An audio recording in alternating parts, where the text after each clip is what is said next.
Si Sharon Gamboa Cunita Pangilinan na mas kilala bilang Sharon Cunita ay isang bantog na mga awit, actress at TV host sa Pilipinas.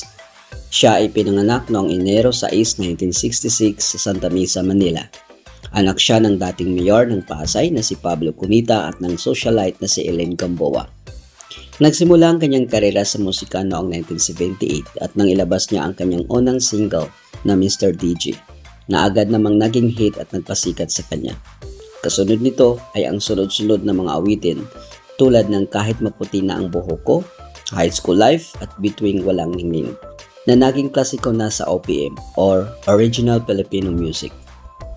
Sumabak din si Sharon sa pag-arte at naging isang matagumpay na aktres.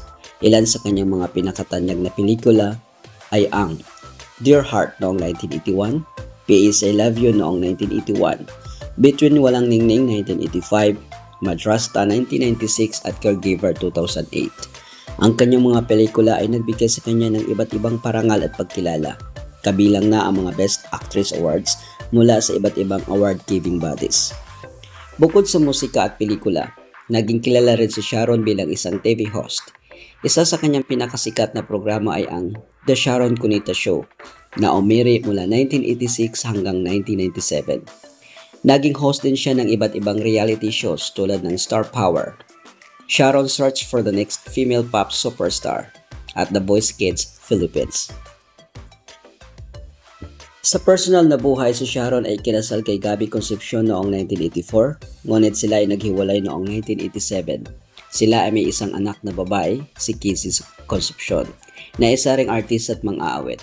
Noong 1996, nagpakasal si Sharon kay Senator Francis Kiko Pangilinan at sila ay may 3 anak, sina Frankie, Mel at Miguel.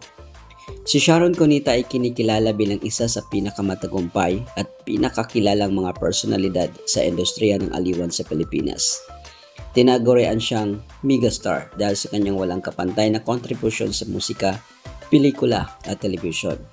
Ang kanyang karera na tumagal ng mahigit 4 na dekada ay nagpatunay sa kanyang talento at kakayahan na makaengganyo at makapagpasaya ng milyon-milyong tagahanga.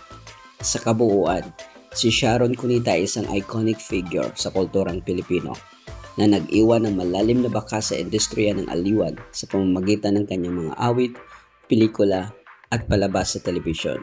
Maraming salamat.